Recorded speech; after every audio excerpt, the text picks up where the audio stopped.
भारत के अंदर corona virus के जो मामले हैं वो 1 लाख का आंकड़ा पार कर चुके हैं और पिछले एक दिन के अंदर ही कम से कम 5,000 नए मामले आ चुके हैं। दुख हो रहा है कि सारा दोष प्रवासी मजदूरों पर डाला जा रहा है। मुझे नहीं मालूम आप मेरी इस बात से सहमत है या नहीं। प्रवासी 2 तरह के हैं मेरी नज़र में, आपका नज़रिया क्या है नहीं जानती हूँ।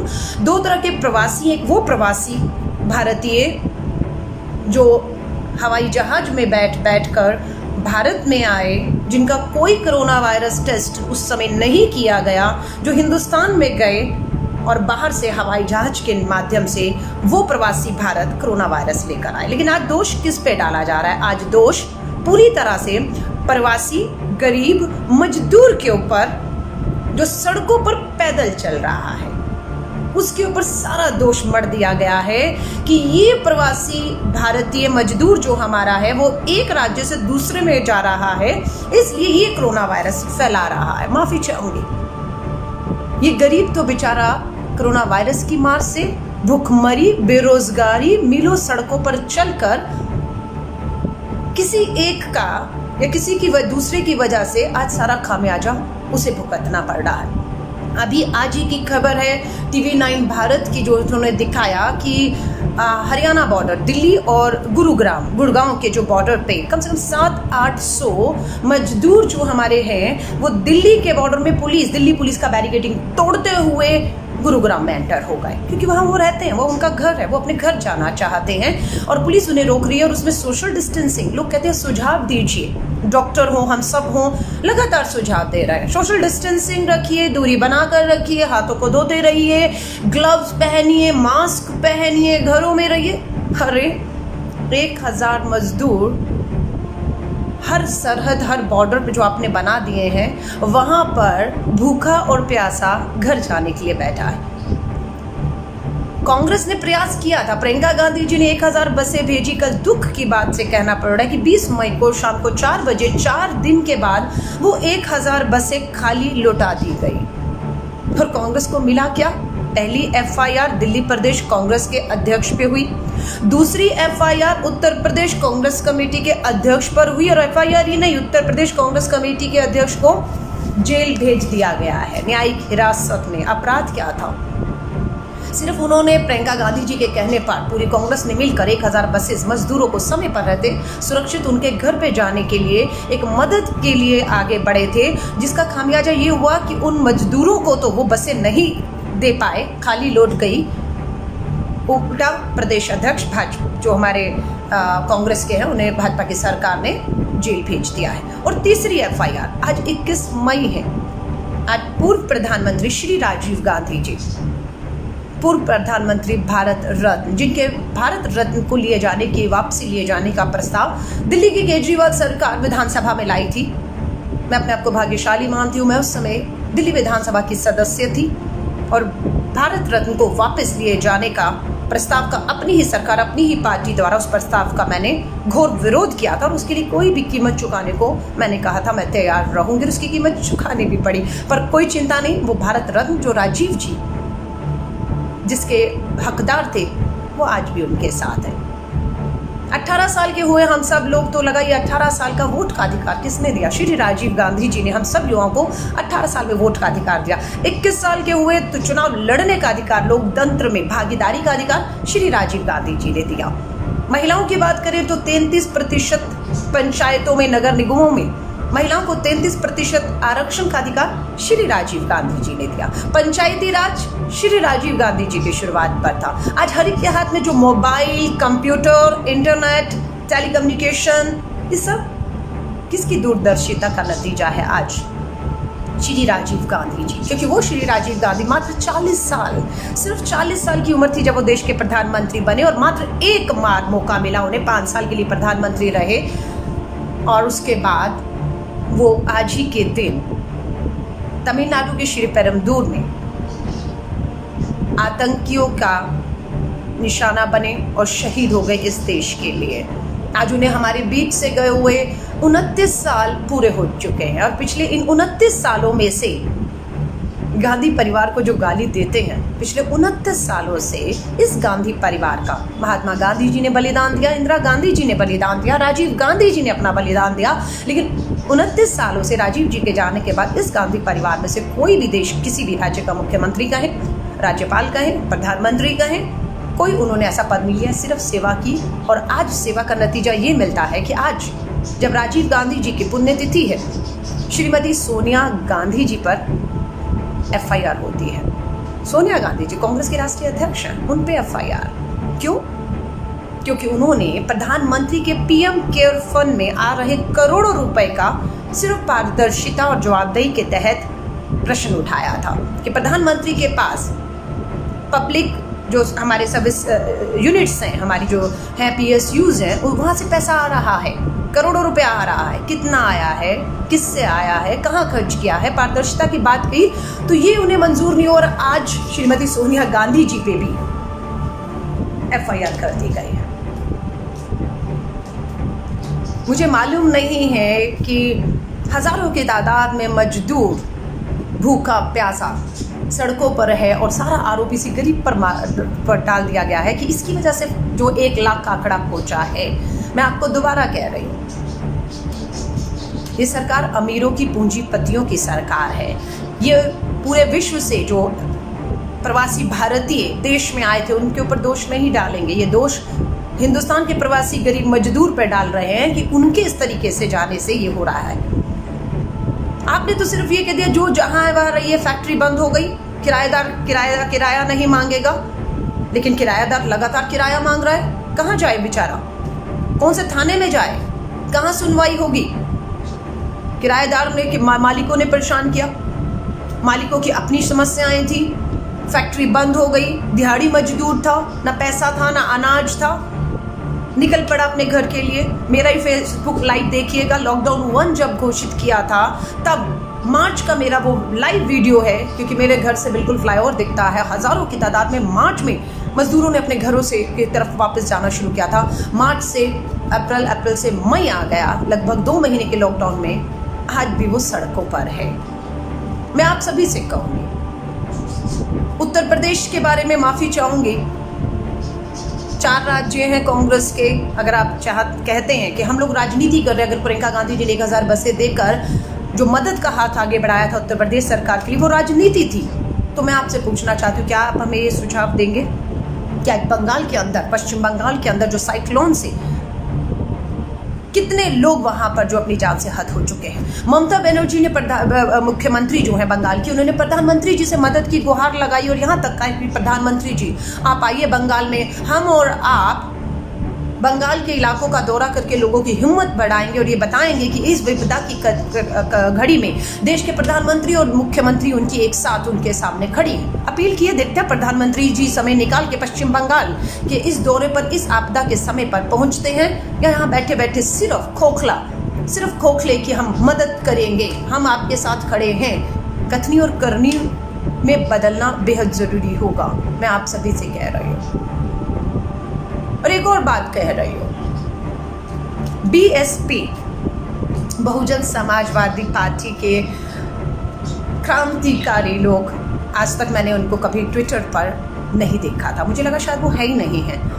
उनको मैंने अपनी आदरणीय बहन जी मायावती जी के साथ सड़कों पर इस पूरे लॉकडाउन के दौरान, लॉकडाउन 1, 2, 3 में नहीं देखा मदद करते हुए कि बहन जी ने अपनी, उनके मैं ट्विटर हैंडल पे भी गई हूँ, 1 मिलियन यानी कि 10 लाख उनके फॉलोवर हैं बहन जी के।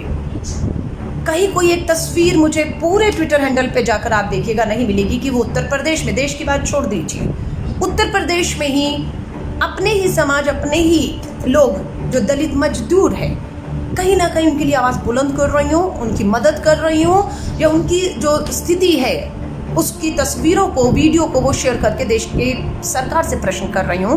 बहन जी की एक ट्विटर हैंडल पर ऐसा कोई भी एक वीडियो या एक फोटो आपको नहीं दिखेगा।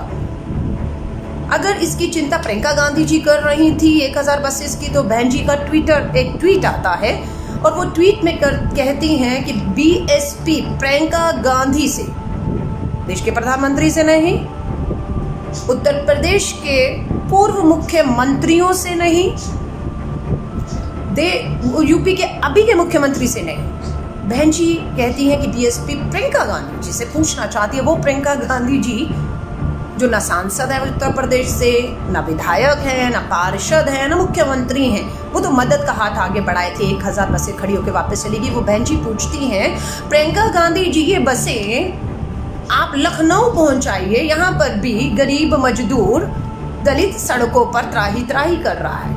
बहन जी तो आप क्या कर रही हैं लखनऊ के अपने आलीशान बंगलों में बैठकर? क्या आपकी जिम्मेदारी नहीं है बहन जी कि आप लखनऊ में होते हुए बाहर निकलें? आपने PM care fund, CM care fund या प्रियंका जी की तरह अपनी पार्टी से कितने करोड़ों रुपए की मदद उन दलित मजदूर गरीब भाइयों की है? इसको भी मैंने आपके ट्विटर हैंडल पर जाकर देखा, एक भी ऐसा योगदान आपकी तरफ से नहीं दिखा मुझे। और जब मैंने प्रश्न किया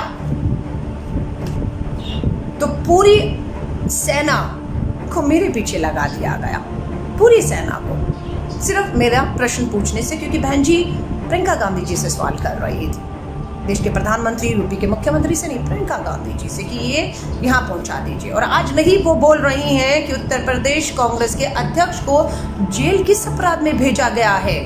आज वो नहीं बोल रही, वो खामोश है, क्योंकि साफ सी बात है जेल जाने से हर कोई डरता है। बहन जी को भी डर लग रहा है। 2019 का गूगल करिएगा, कहाँ कहाँ सीबीआई के छापे पड़े, कहाँ कहाँ उनके खाते सील हुए, ये सब की जानकारी गूगल पे आपको मिल जाएगी। आज अगर वो देश के प्रधानमंत्री से प्रश्न करेंगी या फिर उत्तर प्रदेश के मुख्यमंत्री से प्रश्न करेंगी तो स्वाभाविक है दोबारा से सीबीआई को पीछे लगा दिया जाएगा। इस डर से वो देश की सरकार से, यूपी की सरकार से प्रश्न नहीं कर रही, इस डर से वो प्रियंका गांधी जी से प्रश्न करती हैं, वो कांग्रेस से प्रश्न करती है जिनकी देश और उत्तर प्रदेश में सरकार नहीं है। और जब मैं भी प्रश्न करती हूँ माफ़ी चाहूँगी, वो अपना कार्ड खेलना उनका पूरा जो सेना है वो शुरू कर देती है कि अलका लांबा ने उन्हें ऐसा पूछ कैसे लिया। कहावतें कुछ बनी हुई हैं, उन कहावतों का इस्तेमाल हम लोग समय समय पर करते रहते हैं अपनी बात को रखने के लिए। अगर मैंने भी ये कह दिया कि हाथी के दांत खाने के कुछ दिखाने के कुछ और हैं, तो इसमें अपमान कैसे हो गया? ये तो कहावत है ना, हम लोग इस्तेमाल करते रहते हैं ना, हाथी। अब वो हाथी बीएसपी का निकला तो मैं क्या कर सकती हूँ? अगर मैंने कह दिया कि बहुत से नेता हैं जो बरसाती मेंढक की तरह होते हैं, जो चुनाव में सिर्फ बाहर आते हैं और बाकी समय अपने अपने आलीशान बंगलों में अपने ऐशो आराम में बैठे रहते हैं, तो ये भी एक कहावत है बरसाती मेंढक। इस पे भी उनको लगा कि मैंने अपमान कर दिया है। अपमान तो आप कर रही हैं उस गरीब मजदूर का, जिसकी मदद के लिए जब प्रियंका गांधी आगे आई, आप उन्हें प्रियंका गांधी जी का साथ देने की बजाय उत्तर प्रदेश की योगी सरकार का साथ देना जरूरी समझा। ये मैंने नहीं कहा, भीम सेना के हाँ जो उन पे दबाव आया बीएसपी के लोगों का कि आप कुछ बोलिए, तो उन्हें भी लगा कि उन्हें समर्थन चाहिए बीएसपी के इन कार्यकर्ताओं का। आज उनके दबाव में नहीं बोलेंगे तो शायद ये जो समर्थन बहुत बड़ा आज उन्हें बीएसपी के कार्यकर्ताओं को मिल सकता है वो कहीं हाथ से छूट ना जाए। उन्होंने भी फटाफट भीम सेना के, क्या नाम है, कोई आज़ाद है, ठीक है आप देख लीजिएगा, उन्होंने ट्वीट किया, उन्होंने कहा ये हमारे दलित समाज और महिला का अपमान है। कोई शब्द तो एक बताइए, कोई एक शब्द तो बताइए। और मैंने तो अपने उस ट्वीट में नाम भी नहीं लिया था। और सच बताऊं, मेरा वो ट्वीट माया की धनी, मैंने तो ये लिखा था माया की धनी, ठीक है। वो माया की धनी आजकल हमारी कांग्रेस की एक और विधायक है, नाम नहीं लूँगी, समझदार हैं। उस कांग्रेस की एक अभी आज की जो विधायक है वो भी माया की बहुत धनी है, राजघराने से हैं। वो भी आज संघ भाजपा की जुबान में बोल रही हैं और प्रियंका गांधी से प्रश्न कर रही हैं, और ऐसा प्रश्न जिसका कोई मुंह सर पैर कहते हैं ना, वो नहीं है। तो मेरा कटाक्ष तो उन पे भी हो सकता था। मैंने ना बहन जी शब्द का इस्तेमाल किया, ना मायावती जी का नाम लिया, ना मैंने बीएसपी का नाम लिया, मैंने तो माया की धनी का नाम लिया था। और कहते हैं ना अब एक और तीसरी कहावत है, इसमें भी दिक्कत होगी, चोर की दाढ़ी में तिनका। वो जो ट्वीट था वो खुद ही उन्होंने अपने ऊपर ले लिया, भैया लेना है तो ले लो, अब मैं क्या कर सकती हूँ, मैंने तो नाम का इस्तेमाल नहीं किया और आपने ट्रेंड चला दिया, अलका लांबा माफी मांगो। अलका लांबा क्यों माफी मांगेगी भैया? हमारे राहुल गांधी जी पहले ही कह चुके हैं, हम गांधीवादी हैं, हम सावरकर नहीं हैं। जब हम कहते हैं तो तथ्यों के ऊपर डंके की चोट पर कहते हैं, समझ रहे हैं? 24 घंटे हो गए आपके हैंडल को चले हुए, ट्विटर हैंडल ट्रेंड करा रहे हैं, अलका लांबा माफी मांगे। मंगवाइए माफी, मैं भी देख रही हूँ। बेनकाब जवाब होते हैं, आप ही से प्रश्न किया जाता है कि देश की सड़कों पर गरीब दलित महिलाएं शोषित हो रही हैं, तो आपकी बहन जी कहीं नहीं दिखाई देती पूरे लॉकडाउन में। कोई फोटो कोई वीडियो अपने ट्विटर हैंडल से शेयर नहीं करती है, किसी को फॉलो नहीं करती, अपने बीएसपी के नेताओं को भी वो फॉलो नहीं करती हैं। ये जो भीम आर्मी सेना वाले नेतागिरी करने निकले हैं ना, इन्होंने ही बहन जी के लिए कहा था, मैंने पोस्ट किया ट्विटर के ऊपर, कहा था कि बीजेपी के एजेंट्स जो हैं वो बीएसपी हाउस मायावती जी के घर में क्या कर रहे हैं या क्या करते हैं चुनावों में, मैंने नहीं कहा था, चंद्रशेखर जी ने कहा था। और बहन जी ने पलट कर क्या कहा था, क्योंकि बहन जी को साफ सी बात है, बीएसपी के अंदर अपने भांजे के सामने किसी और को देखना मंजूर नहीं है। वो जो ब्रांडेड जूते लाल रंग के पहन के मंच पर बीएसपी का महासचिव बना दिया गया, जिन्होंने कभी गरीब दलित के घरों में जाकर झांका नहीं, अभी भी वो कहीं नहीं दिख रहे हैं, कोई संघर्ष करते हुए, कोई आवाज़ बुलंद करते हुए, कोई उनकी मदद करते हुए। उनके सामने इनको ये गलतफहमी है कि बहन जी इनको समर्थन कर देंगे। तो ये आपकी अपनी आपस की, चाहे वो बीएसपी हो, बहन जी हो आपकी, या आपके वो चंद्रशेखर हो, भीमसेना हो, या आपकी इसकी पर्सनल लड़ाई है, वर्चस्व की लड़ाई है, सत्ता कुर्सी की लड़ाई है, भैया आप लड़ते रहिए, मुझे क्यों उसमें घसीट रहे हैं? आपकी अगर बहन जी नहीं निकल रही दलित मजदूरों की, गरीब की मदद करने के लिए सड़कों पर, और प्रियंका गांधी जी से अगर प्रश्न करेंगी तो स्वाभाविक है जवाब तो उन्हें दिया जाएगा, जवाब उन्हें सुनना भी चाहिए। समझ रहे हैं ना मेरी बात को? आप अलका लांबा से बात करते हैं, मैं इनको बता दीजिएगा। छोड़िए, चलाइए जितना ट्रेंड चलाना है। अलका लांबा माफ़ी मांग ले तो बता दीजिएगा। और आप सभी को कहूँगी, दोबारा से कहूँगी, देश में सच में इस समय कोरोना वायरस का खतरा कहें, आर्थिक तौर पर आज फिर रघुराम राजन जी, आरबीआई के पूर्व गवर्नर, ने दोबारा कह दिया है कि इस देश की अर्थव्यवस्था अब संभलने वाली नहीं है। अब जो मजदूर अपने घरों में जा चुके हैं वो कोरोना वायरस से पीड़ित हैं, उन्हें आपको इलाज की ज़रूरत है। अब बंद फैक्ट्रियां खोल भी देंगे, जहाँ पर फैक्ट्रियां थी वहाँ खोल भी देंगे तो वहाँ मजदूर आपको शायद ही मिलेगा। और जो इक्का दुक्का मजदूर रह गए हैं वो अब उतने वेतन में शायद काम नहीं कर पाएंगे जितने वेतन में आज तक कर रहे थे। उससे क्या होगा? मालिक को ज़्यादा पैसा अगर देना पड़ा तो स्वाभाविक है महंगाई तो होगी, क्योंकि मांग जो है पीछे से सप्लाई नहीं और मांग बढ़ती चली जाएगी तो महंगाई तो होगी। तो मैं आप सभी से कहूँगी, बुरा समय शुरू हो रहा है, डरा नहीं रही हूँ, सिर्फ चेतावनी दे रही हूँ। ये महामारी मैं नहीं कह रही हूँ, स्वास्थ्य के जो हमारे एम्स के डायरेक्टर, सफदरजंग हॉस्पिटल होगा, सब है, इन सब की चेतावनियों को लीजिए। अलका लांबा मेडिकल एक्सपर्ट नहीं है, पर मैं ये मान रही हूँ 1-1.5 लाख से ऊपर आंकड़ा जल्द 1 लाख पहुँच चुका है, जल्द और बढ़ने वाला है, दुगना तिगना होने वाला है। सरकार की कोई तैयारी नहीं है, अपने आप को बचा लीजिएगा, अपने घर अपने परिवार को बचा लीजिएगा, घरों में रहिए। उन मजदूरों के लिए हम ये कहें घरों में रहिए तो मुझे लगता है कि शायद मैं उनके जले पर नमक छिड़कने का काम कर रही हूँ। वो तो घर नहीं पहुँचे, वो आज भी 2 महीने से सड़कों पर है, पैदल चल रहे हैं। जिनके पास घर है, जो मजदूर नहीं है, जो परिवार के साथ है, कम से कम आप तो अपने आप को सुरक्षित रख सकते हैं ना। भारत की राजधानी दिल्ली, पहला राज्य महाराष्ट्र है, जहाँ पर अभी 1 साल भी शायद नहीं हुआ सरकार बने हुए। उससे पहले भाजपा की सरकार रही लंबे समय तक, शिवसेना की सरकार है कांग्रेस के समर्थन से।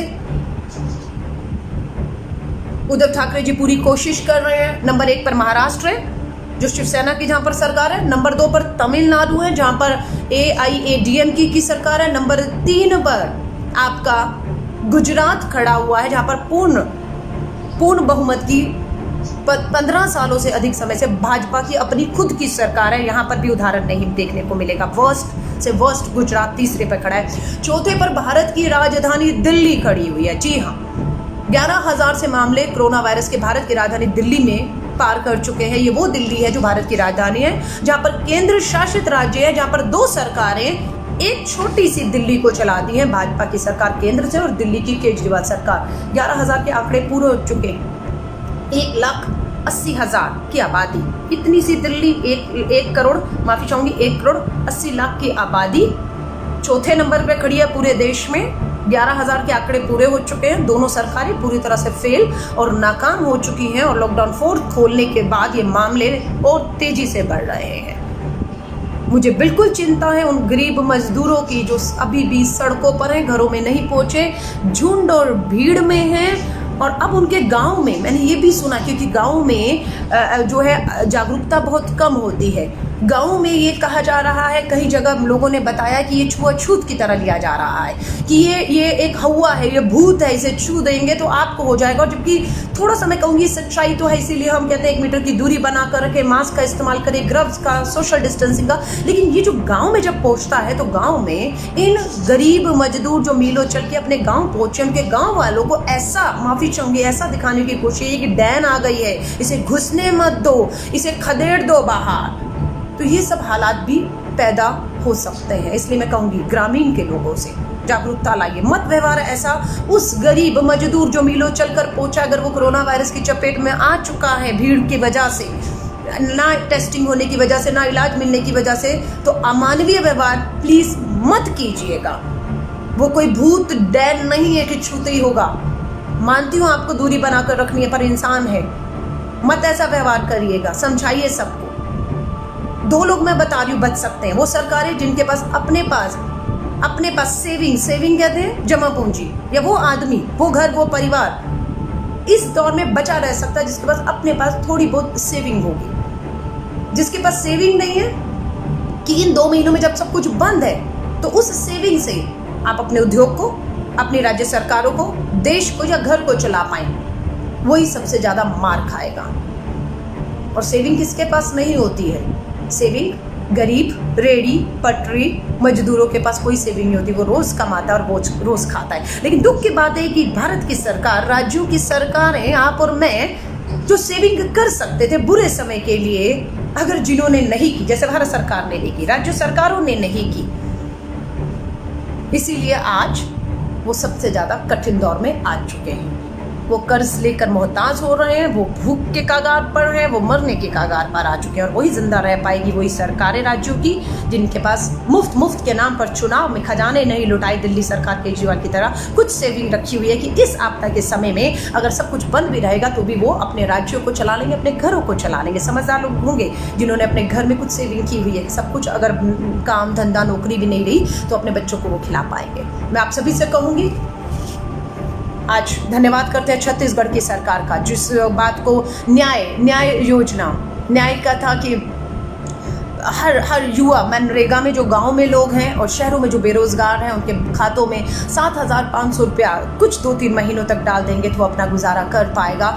जो केंद्र सरकार, राज्य सरकार से कह रहे हैं, उन्होंने नहीं किया। हमें कहा गया आप अपनी राज्य सरकारों में करके दिखाइए।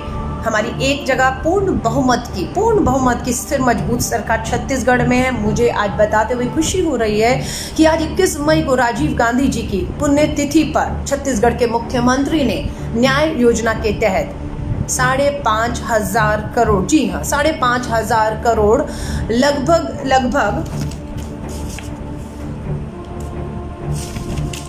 मैं आपको एग्जैक्ट नंबर बताना चाह रही हूँ, कितने लाख किसानों के खातों में डालने का जो है वो फैसला किया है। आज आप देख सकते हैं ट्विटर हैंडल पे, अगर आप जाएंगे छत्तीसगढ़ के मुख्यमंत्री को फेसबुक पे आप सुनेंगे तो खुशी होगी कि आज 21 तारीख को छत्तीसगढ़ के किसानों के लिए भी 5,500 करोड़ के तहत डायरेक्ट सीधा पैसा, कोई खोखली घोषणा नहीं है 20 लाख करोड़ की तरह, कोई खोखली घोषणा नहीं है, सीधा पैसा जाएगा गरीब मजदूर और किसान की जेब में। वही हम कह रहे हैं, उसके अलावा कोई राहत देने का। बहुत भाजपाइयों को मैं सुन रही थी, अरे देश का खजाना लुटा देंगे, बर्बाद हो जाएंगे क्या सबके खातों में। अरे 20 लाख करोड़ दिए, यहाँ तो सिर्फ 14 करोड़ परिवारों को जो जनधन खाते जिनके हैं या मनरेगा में, उनको सिर्फ महीने का 2-3 महीने तक 7,500 देना था, 65,000 करोड़ था। इसमें कौन सी सरकार आपकी बर्बाद हो जाती।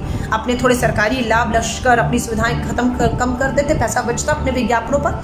आज कांग्रेस की सरकार ने एक अच्छा फैसला लिया था कि अपनी हर सरकार को, हर पार्टी के आदमी को कह दिया था कि राजीव जी की पुण्यतिथि है, हम विज्ञापन अखबारों में देते हैं, हम होर्डिंग देते हैं, हम इश्तिहार देते हैं और लाख रुपया विज्ञापनों पर हम अपनी खुशी से खर्च करते हैं। पर सोनिया गांधी जी ने अपील की कि इस 21 मई को हम एक भी रुपया, सरकार हो पार्टी हो, विज्ञापन पे नहीं खर्च करेगी। जो भी पैसा है वो राजीव गांधी जी के नाम से गरीब मजदूर किसानों को सीधा आप मदद के तौर पर देंगे, जो हमने देने का फैसला भी किया है और हम कर भी रहे हैं। मैं आप सभी साथी जो जुड़े उन सबका धन्यवाद करती हूँ।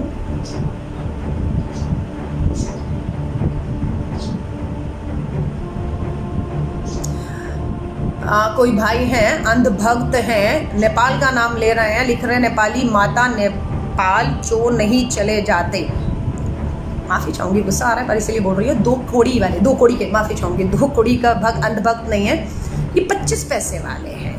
ये इन पे मुझे दया और तरस आता है। क्यों? क्योंकि ये 25 चवन्नी वाले ट्वीट नहीं करेंगे ना, समझ रहे हैं आप, तो ये भूखे मरेंगे। क्योंकि इन्हें इन्हीं तरह के अंधभक्तों को गाली देने के लिए, इस तरह के ट्वीट करने के लिए पर ट्वीट जो है वो चवन्नी मिलती है। उस चवन्नी से ये बेरोजगार अंधभक्त अपना पेट पालते हैं, वरना ये भूख से मरेंगे, समझ रहे हैं आप। तो मैं इनके चवन्नी वाले ट्वीट्स का भी स्वागत करती हूँ। और नेपाल से याद आया है कि आज तो नेपाल ने भी देश के प्रधानमंत्री जो 56 इंच का सीना रखते हैं, उन्हें आंखें लाल करके दिखा दी है, समझ रहे हैं। इनकी औकात इतनी सी है, इनकी औकात इतनी से थी, इन्हें चड्ढी समझ रहे हैं, चड्ढी से, हाँ वही संघ की खाकी चड्ढी से 10 लाख के सूट तक पहुंचा दिया। आप समझ रहे हैं, जिनकी कोई औकात नहीं थी, इस देश के लोगों ने उनकी औकात और हैसियत बनाकर सर पर बैठा दिया। और आज वही गरीब मजदूर सड़कों पर भूखा प्यासा तड़प रहा है और ये अपनी नीच और गंदी राजनीति कर रहे हैं। ये देश की जनता जज है, फैसला अपने आप कर लेगी। लेकिन मैं आपसे कह रही हूँ, ये गड़े मुर्दे उखाड़ेंगे, क्योंकि आज इनके पास जवाब देने को नहीं है कि देश का भविष्य क्या होने जा रहा है। ये पीछे इतिहास में जाएंगे। एक और संघी भक्त आया है, इनके मुंह पे पट्टी है, इन्हें कहिए अपने आंखों पे भी पट्टी डाल लीजिए आप, क्योंकि आपको तो कुछ सच्चाई देखनी नहीं है, ठीक है। और ये आपको इतिहास में लेकर जाएंगे, गड़े मुर्दे उखाड़ेंगे, क्योंकि आज इनकी सरकार है, यूपी और उत्तर प्रदेश, इनके पास आज किसी बात का कोई भी जवाब नहीं है। इनके पास जवाब नहीं कि गुजरात के मुख्यमंत्री ने नकली वेंटिलेटर्स, आप समझ रहे हैं, नकली वेंटिलेटर का उद्घाटन कर दिया। क्यों? क्योंकि दिखाना था। अहमदाबाद के कमिश्नर की ऐसे ही तो अंधभक्तों ऐसे ही तो आपकी गुजरात की सरकार ने छुट्टी नहीं कर दी, समझ रहे हैं। ये जो मुंह पे पट्टी बांधी है ना कि हम कुछ बोलेंगे नहीं, समझ रहे हैं, ये पट्टी आपके मुंह पर बांध दी गई है कि बोलिए मत। अब आंखों पे भी डाल लीजिए, क्योंकि आपको देखना तो है नहीं अंधभक्तों। सो अंधभक्तों ने परवाह नहीं कर दी। मैंने फिर कहा, इनकी औकात मात्र 54 का ट्वीट करने की है, और जितनी अभद्रता करेंगे उतना ही इनके 56 इंच के सीने वाले प्रधानमंत्री जिनको पसंद करेंगे, इनको फॉलो करेंगे, इन्हें शाबाशी देंगे। लेकिन हम डरने वालों में से नहीं हैं, ये इन्हें बता दीजिएगा। और मेरी शुभकामनाएं जाते जाते आप सभी के साथ हैं, चाहे वो पश्चिम बंगाल, उड़ीसा के हमारे सागर के तटों पे बसे लोगों की ज़िंदगियों की बात है, मैं उनके लिए दुआएं करती हूँ।